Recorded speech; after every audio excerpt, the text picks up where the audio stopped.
Author's note: this is my entry for Tuaway's Wheel of Misfortune 2022 story contest. My challenges were thematic.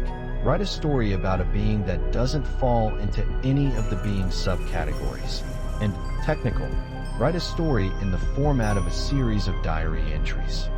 3 days ago, I picked up the spoor of a pulsing one. The plants died in its wake, and a taken squirrel tried to infect me with its sickness. I put the poor devil out of its misery and hung its corpse, filled with herbs, from a tree. Perhaps in heaven, at least, it will find rest. I do not know why it still troubles me, so to see the small things of the forest taken. Humans I can rarely find the sympathy to care for any longer. Just 2 years passed. Father Marikov and I set fire to the village of Arnstead, killing 754 things that had once been men and women and children. I remember the number well, for he stood there before the gravestones he erected, reciting the Canticum Defunctorum for each and every one of those poor souls, asking the Lord to take them to safety in his arms. But I did not but stand and watch, or forage for uninfected food to eat. Even now, I do not know how he found it in his heart to weep for all those he saw taken, thousands at very least. Perhaps the Lord granted him the strength he required. But among men, it is one thing. After all, it is on us that it was unleashed.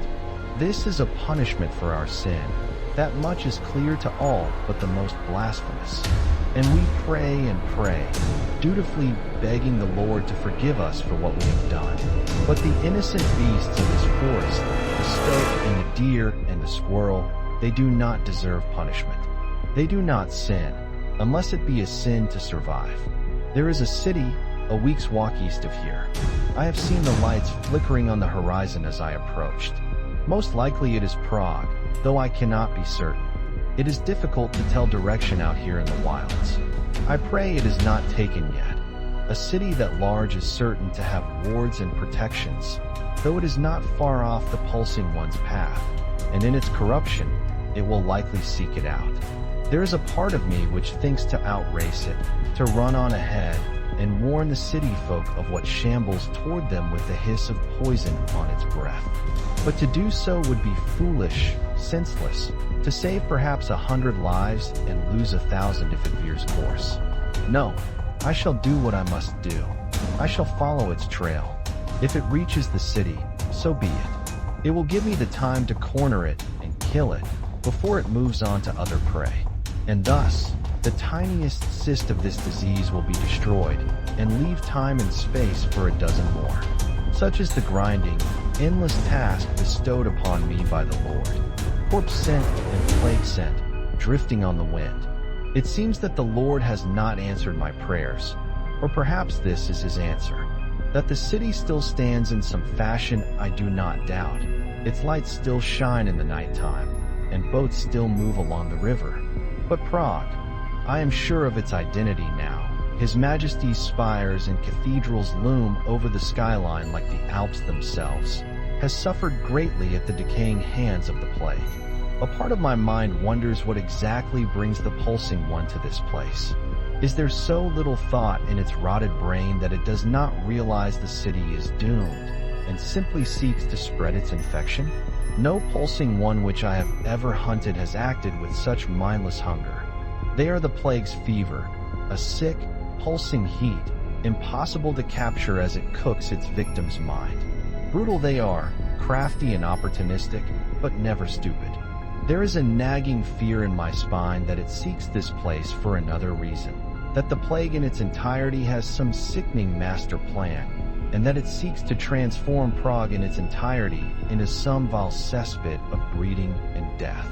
Another plague heart. But I must put such thoughts from my mind. Fear not the imagined, as Father Marikov used to say.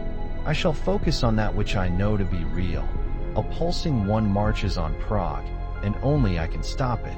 Not, perhaps, as far as I had feared. Those who walk along its streets are not yet taken, though the plague riddles and rots their bodies. But only 1 in 100 are in the first stage of corruption, and in the alleyways and the harbors lurk its vile harbingers. Carrion birds disguise, and foul things move in the shadows. And everywhere, there is the stench of death, and the sour, stomach-twisting stink of the plague. I thank the Lord for granting me his sanctuary from this sickness. I walk down the fetid streets without fear, as pale clouds gather in a haze above the cobbles and things that are no longer dogs fight over scraps whose origin I dare not investigate. But as it has always been, this blessing is a curse. I have seen no other plague years moving among the streets, which means that the cleansing of this town falls upon me and me alone. There is a cafe here. I sit now at one of the tables, watching as the citizens pantomime normalcy in the street. Mold crawls like a hungry waterway down the menu board, and one of the great glass windows has been shattered, but in many ways, it feels like home. Like Monsieur Guru's petite boulangerie in the time before. It is a shame that the owners are gone now, and the plague has reduced anything edible to toxic slime. I would have liked to have a croissant again. Something moved in there when I came. A saboteur. I do not know whether it was the remains of the owners or the murderer, but it does not matter now. It is dead, and this cafe can rest in something akin to peace. I wish that the same could be said for this godforsaken city. I saw another plague year today, up on the hilltop near the castle. I attempted to catch up to them, to berate them for leaving the city in this condition. But they eluded me, nor was it an innocent mistake. They saw me, I know that for certain. Their beaked mask turned towards me, their goggled eyes met mine, and they turned and fled. Why? The city itself is equally strange. The people are diseased, yes, but there is more than that. They make no precautions against it. The churches have fallen into disrepair. They do not burn their clothes, or filter their water, or make any attempt not to touch each other. There is not even incense burned to drive off the foul odors. It is as though they welcome the plague, and that thought frightens me more than I can describe. There is one ray of light, though, among this dreadful blackness. I have found traces of the pulsing one. There are handprints and footprints, burned in splashes of acid along the cobbles, and I saw one poor woman who had been half melted by its toxin. The thing resides in this city, and what is more, it knows I hunted. It would never be so foolish as to leave such an obvious trail by mistake. It is toying with me. Once again, I question why it has come here, especially knowing that I am on its trail, and a city like this is my territory and not its. I fear it desires to occupy me, to keep my focus on it, and not on whatever else is transpiring in the shadows of Prague. Not taken, not foul plague things, not twisted horrors that have no right to walk, not even the deathly sick, suffering in their beds and begging to be put from their misery. Men and women and children, screaming and fleeing and begging for their lives. They offered me money and gifts. They pleaded desperately. They scattered like helpless rats down the streets. And I hunted them down and slaughtered them, as though they were no more than cattle. 3 days ago, I was taken into custody by His Majesty. Even he showed signs of infection. Dark, diseased veins wound up from his beard, and his hands shook as he leaned forward on his scepter. Around him stood courtiers, staring and murmuring to each other. But for all of the splendor of the palace, my eyes focused only on one thing: the 3 figures that stood at the base of the throne. One was tall and haughty, dressed like myself in the bird mask and cape of the plague year. Despite the similarity, however, I do not believe him to be the same as the one I saw venturing up the high street upon the 21st. One was small and round, his head capped with the leaf-shaped mitre of an archbishop, and his face displaying a frightening self-assured confidence. The third was slender and paper white, and when I saw her, I half wondered why she was present at all. The archbishop spoke first, his voice as soft and dangerous as his face. "Good day, plague year," he said, staring with a confidence few share into my eyes. "What is thy name?" I bowed low, as I had done already to His Majesty. "Jacqueline Danton, Archbishop, a Frenchwoman? The plague ear spoke up, his eyes meeting mine. His nod was all that was needed to show that he understood. Je suis désolé pour ta perte, he murmured, giving me a slight bow. I am sorry for your loss. I bowed in return. It was a long time ago, I said, in what I guessed was his native Italian. I thank you for your aid. The Archbishop spoke up again, his words as soft and smooth as honey. Thou hast my thanks for thy deeds as well. However, there is a certain matter for which thou hast been called before His Majesty Charles IV, Holy Roman Emperor, appointed by God. Thy services will be needed no longer. I stared at him, and I could sense my companion doing the same. I do not understand. Your city is sick. Your people are dying. The Lord has selected us to cure them. His Holiness Pope Gregory XI has been in communion with the divine host. There has been a deliberation. A new doctrine has been enacted. My comrade began, ever so slowly, to understand. What does it say? It states the divine truth before God, that what we have called a plague is, in fact, a rapture. The end of times has come unto us. To fight against it is simple before Him. To attempt to ward it off is to march to the arms of Satan. Thou art to do as all others must, accept His divine blessing, and be redeemed before Him. I feel great shame for my next act. I hope that the Lord can find it in Him to forgive me for it. But I know, with all my heart, that the Archbishop in that moment made himself a blasphemer. The truth he spoke cannot be truth before God. For if this plague be a judgment, it cannot take innocent babes bare out of the crib and leave men like him untouched. I drew my blade and ran him through. It went wrong then. The courtiers screamed, "Thank God." My compatriot jumped, though he made no attempt to stop or chastise me. But behind me, His Majesty began to laugh, harder and harder, his eyes staring blankly into space. And the woman remained frozen, watching me with unshakable intent, and I realized in horror that she had not moved at all.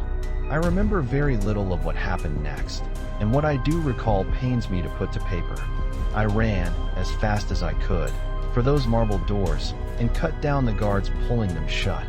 Behind me my companion screamed, and I turned to see the woman's arm locked elbow deep in his stomach, her eyes still staring with that blank knot expression. Blood poured down His Majesty's beard as he laughed, blood that was dark and thick and lumpy, and left stains that were not quite red where it spattered on his clothes. And when she pulled out her arm, it was then that I saw the truth. The people of Prague are as good as taken. A death by my blade is a kindness to them and to the empire which their king would have them infect. I have killed many, but not all, not even most. Tomorrow I shall set the city alight and pray to God that searing flame does what cold steel cannot. Today, at last, I have caught the pulsing one. I prepared this morning to do what I knew I must, cleanse the plague that has taken this city. My plague ear's blade hung sharp and ready in my left hand, and in the other I held a torch to destroy that pestilence that could not be killed so easily. Through the gates I stalked, and slew the guards that tried to stop me. And then I set to work. There is a special ring of hell, I think, reserved for those who commit genocide.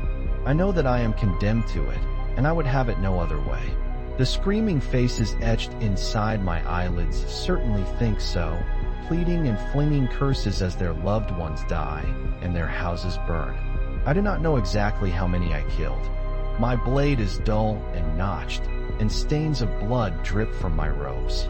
I can still feel the searing heat of walking through streets of fire. Uncaring as innocents whose only crime was sickness burned and died in agony. Half of Prague is a smoldering ruin, and flames lick even at the cathedrals and castles at its center. And in the midst of that hell was the pulsing one, waiting for me. It stood in some town square as I entered, the flames of the city flickering behind me. Its bloated form loomed taller than a cart horse, an unspeakable thing like a fruit gone bad, like a nameless shape fished from a lake dripping with toxic algae. It did not move, did not so much as breathe, unless the vile, throbbing motion that permeated its body should count as breathing. It merely looked at me, with that face I knew so well, and smiled. I walked up to him, ever so slowly. My blade was raised, but I had not fought a pulsing one before, and I feared what he could do. But he seemed, in his twisted way, to understand my fear, and he stretched out a hand, bloated and green, dripping with burning slime. I was a fool, then. I made a decision. I had to. I raised my weapon and slashed it off. From that wound splashed plague bile in unbelievable volumes, vomiting onto the street and onto my guard. I leaped back, snarling in rage and betrayal, and he lunged forward to meet me, the vile thing that had been his other hand grasping for me with the force of an elephant. It gripped my arm, and in one smooth motion, pulled it from its socket. Pain shot through me like the wrath of Satan. My mind was clouded, my blood joined that of the city folk on my clothes. Somewhere in me was the strength to run him through, to pierce his foul body and let it explode like a crushed tomato. Shriveled and wilted, he crumpled to the ground, and I wanted more than anything to join him. I made it, somehow, to the old cafe. The fire will not reach me here, not yet. But I do not think that matters. I have no way to treat my wound, and that pulsing agony pounds through me still. I know that it will take me before I rest again. My God, I am sorry. I have failed you. I misjudged the Archbishop. He spoke the truth, and I was too blind to see it. I hope that God can forgive my transgressions. But despite all I have done, all the horrors I have committed, something in me believes he will. For I have, at long last, seen the light. My arm aches still, though the pain is of a different caliber. I have the energy now to walk and fight, but I have left my weapons behind. What madness gripped me, that I could think I needed them? I look up, now, at the bloated thing, rising from the royal palace. A cyst, I would once have called it, though it is far bigger than any I have seen except in Plagueheart. Around me are the townsfolk, staring up in awe beside me. They know what they see as well as I. The Resurrection, written by Stalker Shrike. Content is available under CC by SA.